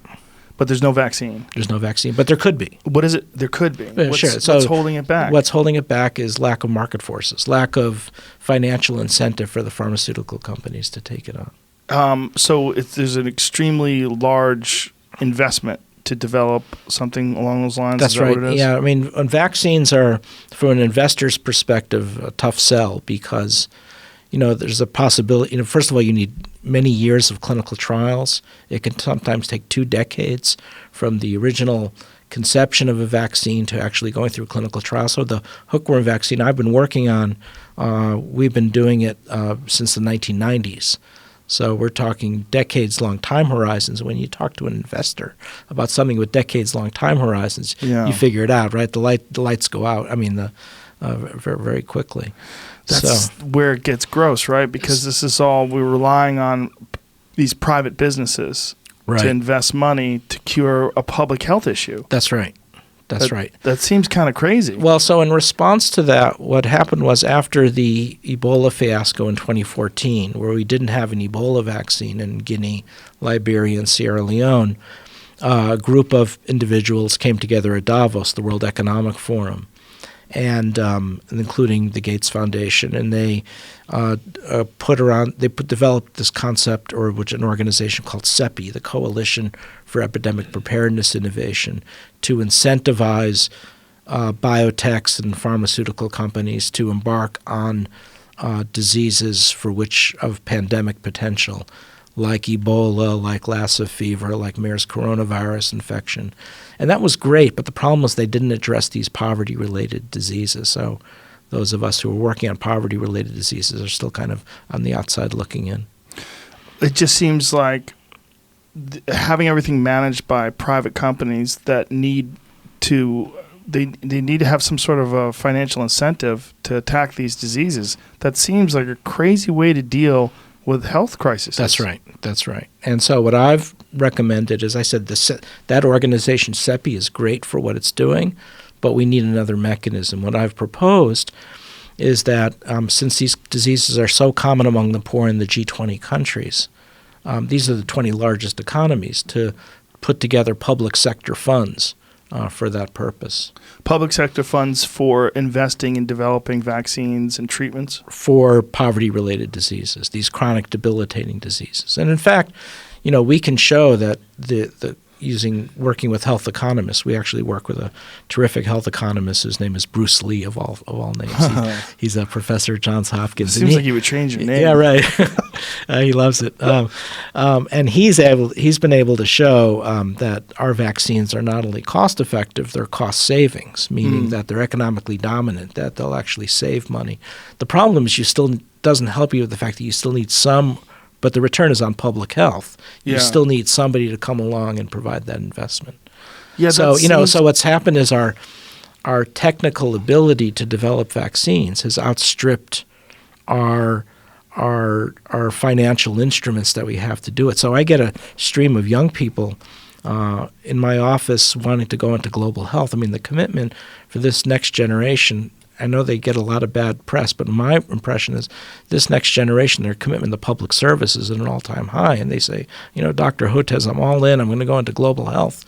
And they're a little bit disappointed when I tell them get an MBA or get a law degree, because where we need the innovation now is in the finance sector. There must be a business model out there that would work, that would figure out how to do this. I just don't have the background to do it.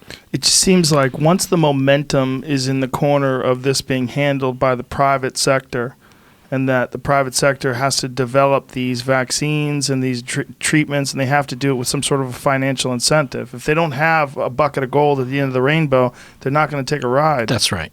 That's right. So that's crazy. It's crazy, but that's the reality. And so what the exciting thing about what I do is, developing these vaccines for poverty-related diseases, is there's no roadmap. Right now that we're in clinical trials, I don't know what the roadmap is to get to licensure and getting these vaccines out to the public.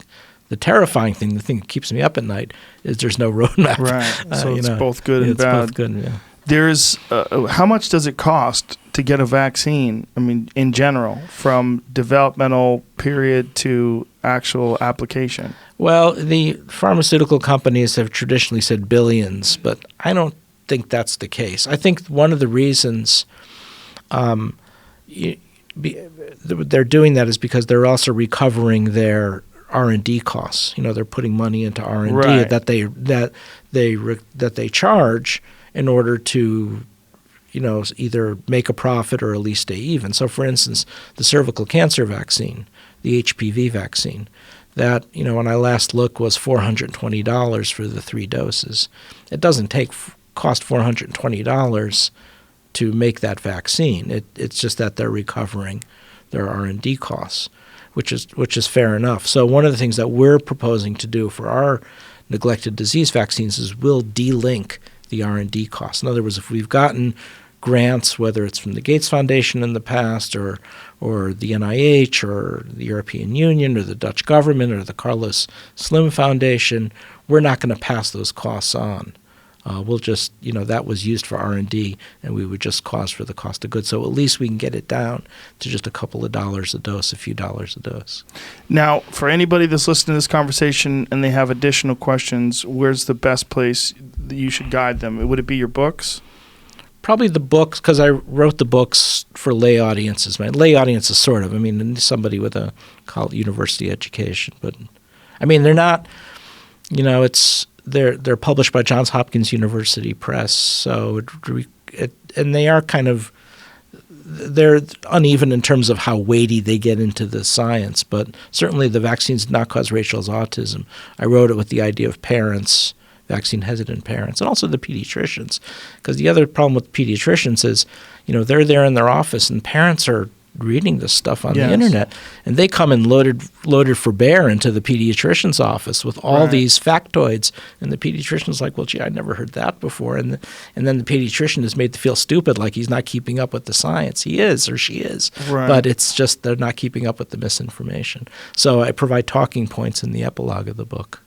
And Blue Marble Health is the best resource for people to understand these. About diseases of the poor in wealthy countries. Then I have a third book that I wrote a few years ago called Forgotten People, Forgotten Diseases, that describes the neglected tropical diseases. Well, I really hope that what comes out of this is someone gets motivated to create some sort of a documentary really on both subjects. Mm-hmm. I mean, I think that we would greatly benefit from some clarity for people that do have concern about autism that's in a digestible form. For good or for bad, people like to watch documentaries. Right. And I hope you don't get too beat up over this because I know the anti-vaccine groups are very passionate.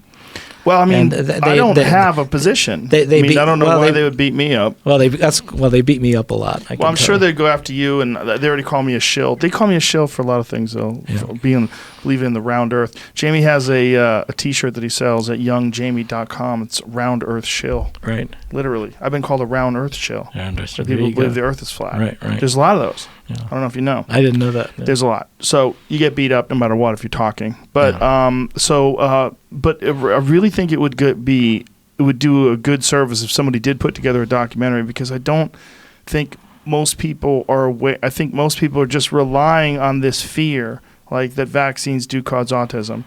There's also this connection between people that are older, correct? When they're older and they have children, there seems to be a more likely... There seems to be, and that may be related to as you get older, your sperm or your egg have some genetic instability and more likely to produce mutations. Yes. That's probably the mechanism. That would go hand in hand Yes. with the genetic basis of autism.